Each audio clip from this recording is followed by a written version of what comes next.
Sisa Israel, Roma 11 ayat 1-10. Maka aku bertanya, adakah Allah mungkin telah menolak umatnya? Sekali-kali tidak, karena aku sendiri pun orang Israel dari keturunan Abraham dari suku Benyamin. Allah tidak menolak umatnya yang dipilihnya. Ataukah kamu tidak tahu apa yang dikatakan kitab suci tentang Elia waktu ia mengadukan Israel kepada Allah? Tuhan, nabi-nabimu telah mereka bunuh, misbah-misbahmu telah mereka runtuhkan.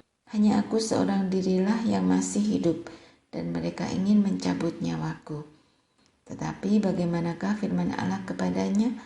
Aku masih meninggalkan 7.000 orang bagiku, yang tidak pernah sujud menyembah Baal.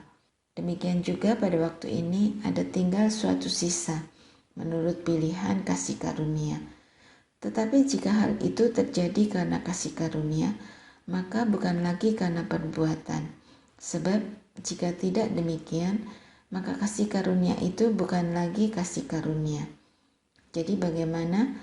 Israel tidak memperoleh apa yang dikejarnya, tetapi orang-orang yang terpilih telah memperolehnya. Dan orang-orang yang lain telah tegar hatinya.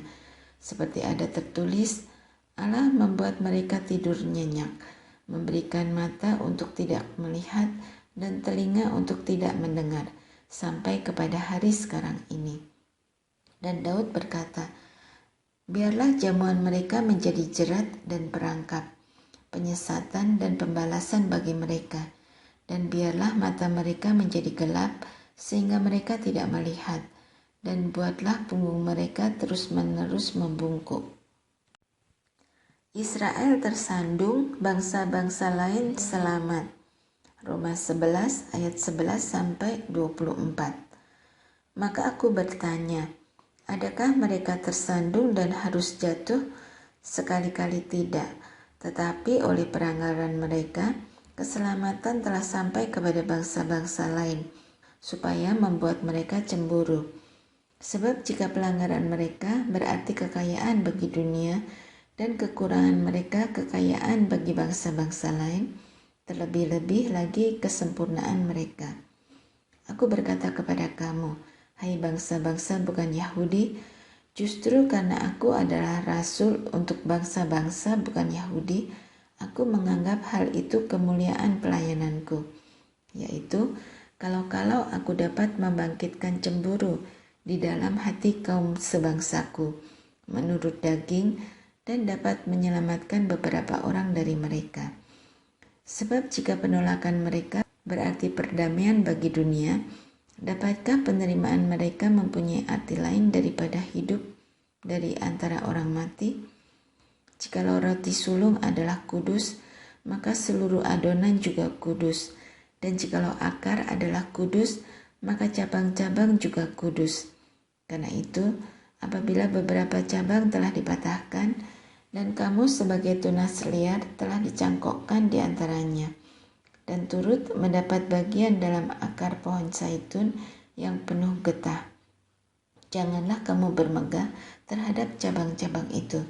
Jikalau kamu bermegah, ingatlah bahwa bukan kamu yang menopang akar itu, melainkan akar itu yang menopang kamu. Mungkin kamu akan berkata, ada cabang-cabang yang dipatahkan, supaya aku dicangkokkan di antaranya sebagai tunas. Baiklah, mereka dipatahkan karena ketidakpercayaan mereka, dan kamu tegak, tercacak karena iman. Janganlah kamu sombong, tetapi takutlah. Sebab kalau Allah tidak menyayangkan cabang-cabang asli, Ia juga tidak akan menyayangkan kamu. Sebab itu, perhatikanlah kemurahan Allah dan juga kekerasannya, yaitu kekerasan atas orang-orang yang telah jatuh, tetapi atas kamu kemurahannya, yaitu jika kamu tetap dalam kemurahannya. Jika tidak, kamu pun akan dipotong juga. Tetapi mereka pun akan dicangkokkan kembali, jika mereka tidak tetap dalam ketidakpercayaan mereka. Sebab Allah berkuasa untuk mencangkokkan mereka kembali. Sebab jika kamu telah dipotong sebagai cabang dari pohon zaitun liar, dan bertentangan dengan keadaanmu itu, kamu telah dicangkokkan pada pohon zaitun sejati. Terlebih lagi mereka ini, yang menurut asal mereka akan dicangkokkan pada pohon zaitun mereka sendiri. Penyelamatan Israel, Roma 11 ayat 25-36. Sebab saudara-saudara, supaya kamu jangan menganggap dirimu pandai, aku mau agar kamu mengetahui rahasia ini. Sebagian dari Israel telah menjadi tegar, sampai jumlah yang penuh dari bangsa-bangsa lain telah masuk. Dengan jalan demikian, seluruh Israel akan diselamatkan, seperti ada tertulis, dari Sion akan datang penebus, ia akan menyingkirkan segala kefasikan daripada Yakub. Dan inilah perjanjianku dengan mereka, apabila aku menghapuskan dosa mereka. Mengenai Injil, mereka adalah seteru Allah oleh karena kamu. Tetapi mengenai pilihan, mereka adalah kekasih Allah oleh karena nenek moyang. Sebab Allah tidak menyesali kasih karunia dan panggilannya. Sebab sama seperti kamu, dahulu tidak taat kepada Allah, tetapi sekarang beroleh kemurahan oleh ketidaktaatan mereka. Demikian juga mereka sekarang tidak taat, supaya oleh kemurahan yang telah kamu peroleh, mereka juga akan beroleh kemurahan. Sebab Allah telah mengurung semua orang dalam ketidaktaatan, supaya ia dapat menunjukkan kemurahannya atas mereka semua. Oh, alangkah dalamnya kekayaan, hikmat dan pengetahuan Allah. Sungguh tak terselidiki keputusan-keputusannya, dan sungguh tak terselami jalan-jalannya. Sebab siapakah yang mengetahui pikiran Allah, atau siapakah yang pernah menjadi penasihatnya, atau siapakah yang pernah memberikan sesuatu kepadanya, sehingga ia harus menggantikannya? Sebab segala sesuatu adalah dari Dia, dan oleh Dia, dan kepada Dia. Bagi Dialah kemuliaan sampai selama-lamanya. Persembahan yang benar, Roma 12 ayat 1-8. Karena itu saudara-saudara, demi kemurahan Allah, aku menasihatkan kamu, supaya kamu mempersembahkan tubuhmu sebagai persembahan yang hidup, yang kudus, dan yang berkenan kepada Allah. Itu adalah ibadahmu yang sejati. Janganlah kamu menjadi serupa dengan dunia ini, tetapi berubahlah oleh pembaharuan budimu, sehingga kamu dapat membedakan manakah kehendak Allah, apa yang baik, yang berkenan kepada Allah, dan yang sempurna. Berdasarkan kasih karunia yang dianugerahkan kepadaku, aku berkata kepada setiap orang di antara kamu, janganlah kamu memikirkan hal-hal yang lebih tinggi daripada yang patut kamu pikirkan, tetapi hendaklah kamu berpikir begitu rupa, sehingga kamu menguasai diri menurut ukuran iman yang dikaruniakan Allah kepada kamu masing-masing. Sebab sama seperti pada satu tubuh, kita mempunyai banyak anggota, tetapi tidak semua anggota itu mempunyai tugas yang sama. Demikian juga kita, walaupun banyak, adalah satu tubuh di dalam Kristus, tetapi kita masing-masing adalah anggota yang seorang terhadap yang lain. Demikianlah kita mempunyai karunia yang berlain-lainan menurut kasih karunia yang dianugerahkan kepada kita. Jika karunia itu adalah untuk bernubuat, baiklah kita melakukannya sesuai dengan iman kita. Jika karunia untuk melayani, baiklah kita melayani. Jika karunia untuk mengajar, baiklah kita mengajar. Jika karunia untuk menasihati, baiklah kita menasihati. Siapa yang membagi-bagikan sesuatu, hendaklah ia melakukannya dengan hati yang ikhlas. Siapa yang memberi pimpinan, hendaklah ia melakukannya dengan rajin. Siapa yang menunjukkan kemurahan, hendaklah ia melakukannya dengan sukacita. Nasihat untuk hidup dalam kasih, Roma 12 ayat 9-21. Hendaklah kasih itu jangan pura-pura, jauhilah yang jahat dan lakukanlah yang baik. Hendaklah kamu saling mengasihi sebagai saudara dan saling mendahului dalam memberi hormat. Janganlah hendaknya kerajinanmu kendor, biarlah rohmu menyala-nyala dan layanilah Tuhan.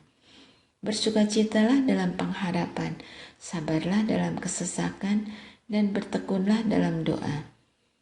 Bantulah dalam kekurangan orang-orang kudus, dan usahakanlah dirimu untuk selalu memberikan tumpangan. Berkatilah siapa yang menganiaya kamu, berkatilah dan jangan mengutuk. Bersukacitalah dengan orang yang bersukacita, dan menangislah dengan orang yang menangis. Hendaklah kamu sehati sepikir dalam hidupmu bersama.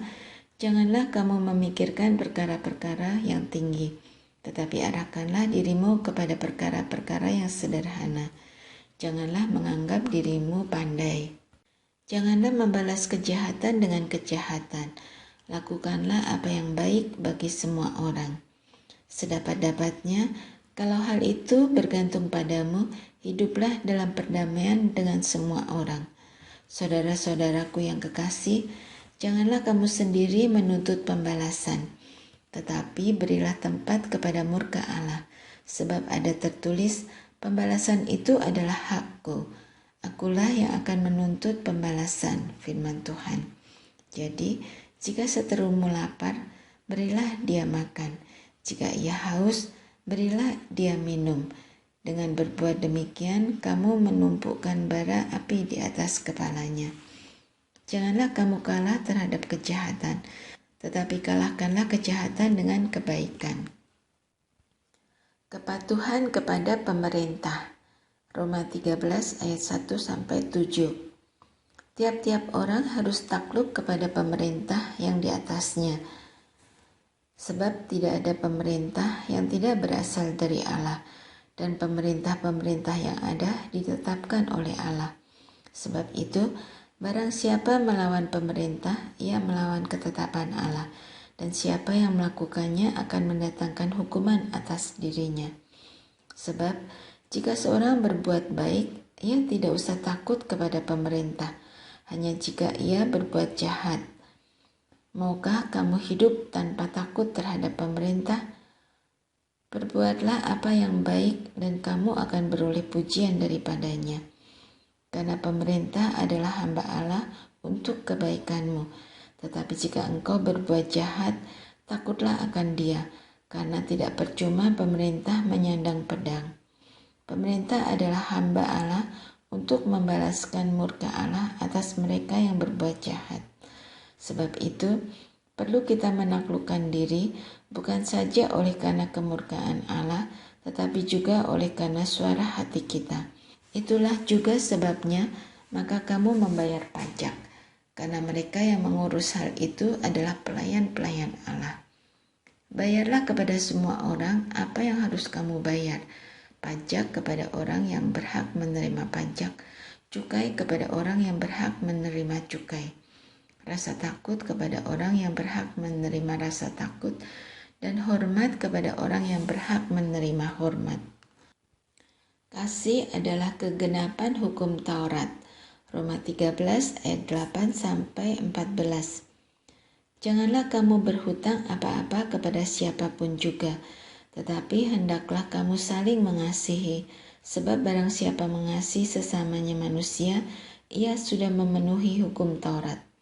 Karena firman, jangan berzinah, jangan membunuh, jangan mencuri, jangan mengingini, dan firman lain manapun juga sudah tersimpul dalam firman ini, yaitu kasihilah sesamamu manusia seperti dirimu sendiri. Kasih tidak berbuat jahat terhadap sesama manusia, karena itu kasih adalah kegenapan hukum Taurat. Hal ini harus kamu lakukan karena kamu mengetahui keadaan waktu sekarang, yaitu bahwa saatnya telah tiba bagi kamu untuk bangun dari tidur. Sebab sekarang keselamatan sudah lebih dekat bagi kita daripada waktu kita menjadi percaya. Hari sudah jauh malam, telah hampir siang. Sebab itu marilah kita menanggalkan perbuatan-perbuatan kegelapan dan mengenakan perlengkapan senjata terang. Marilah kita hidup dengan sopan seperti pada siang hari. Jangan dalam pesta pora dan kemabukan. Jangan dalam percabulan dan hawa nafsu. Jangan dalam perselisihan dan iri hati. Tetapi kenakanlah Tuhan Yesus Kristus sebagai perlengkapan senjata terang. dan janganlah merawat tubuhmu untuk memuaskan keinginannya.